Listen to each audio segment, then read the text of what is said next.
We've spent the last 3 episodes decoding road rage through science and Eastern philosophies. Today I want to share something that those who want to drive in less raged environments may find useful. Some findings from global road safety studies. After all, road rage is a global phenomenon, and it's not evenly distributed across the world. Although road rage often stems from long-suppressed anger that has calcified into psychological or neurological issues, cultures and societies play a role here too. As the article, The Psychological Road to Road Rage on Psychology Today, points out, road rage cannot be explained by just one cause. It emerges from a layered interaction of psychological vulnerabilities, structural stressors, and cultural factors, each amplifying the others in different contexts. Combining what we've already covered, that a lack of acute anger management skills and mental switches, which sits on pillar 1 of my dual framework, and that high trait anger and intermittent explosive disorder may amplify road rage, we now know that road rage is not just a doorway into deeper questions for individuals, like how well they handle chronic anger, unpredictability, and unmet needs. It's also a set of questions for societies, like how accessible trauma processing resources are to them, and how much their cultures encourage such processing, and how well societies handle inequality. The regions with the highest rates of dangerous and aggressive driving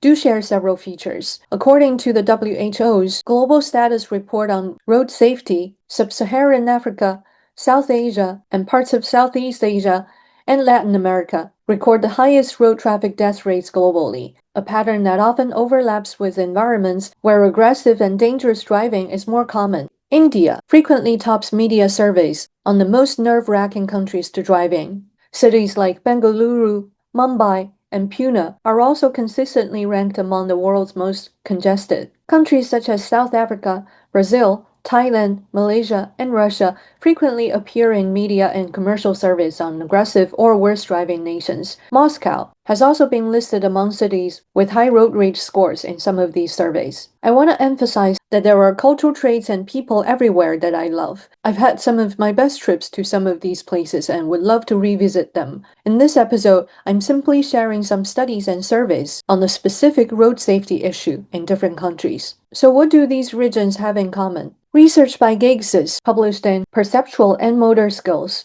found that in OECD countries, higher road traffic fatality rates were associated with cultural traits such as high power distance and higher uncertainty avoidance. Power distance and uncertainty avoidance are 2 of the 6 dimensions in the cross-cultural framework developed by Geert Hofstede. I teach business communication, and cross-culture is one of my favorite subjects to teach. In plain language, where hierarchical inequality and rigid social structures are more accepted, where people feel they have limited control over their circumstances, the road can become a space where accumulated frustration and a need to assert power collide. This maps directly onto what we have already established about road rage. It's very often displaced anger from elsewhere. In contexts where structural inequality is severe, where daily life involves chronic unpredictability, where the legal system offers little recourse, and where economic stress is constant, the stress bucket is not filling slowly, it's filling rapidly, from multiple directions, with few functioning release tabs. The road then becomes one of the only spaces where someone who feels powerless in most areas of life can briefly experience or attempt to assert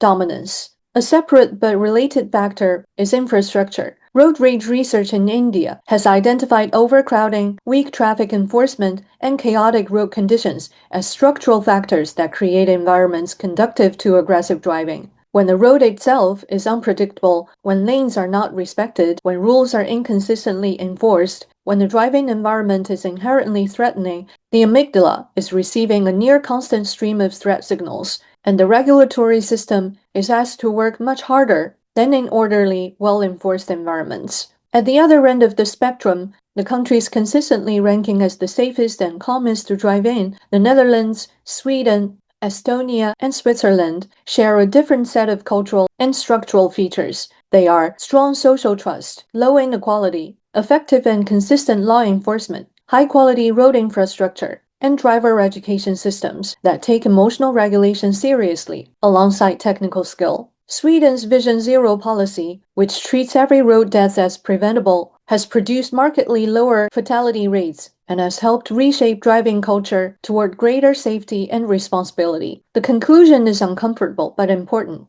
Road rage is not simply a personality problem or a neurological one. It's also a social and structural one. The anger that erupts on the road is not just a personal anger control failure, or a psychological or psychiatric issue. It's partly the anger of everything a society has failed to give the individuals driving on it. If you find this useful, hit like and subscribe. I'll share some tools I've found for road ragers in my next episode. Stay tuned. And thank you. Your curiosity and willingness to translate anger are received and appreciated.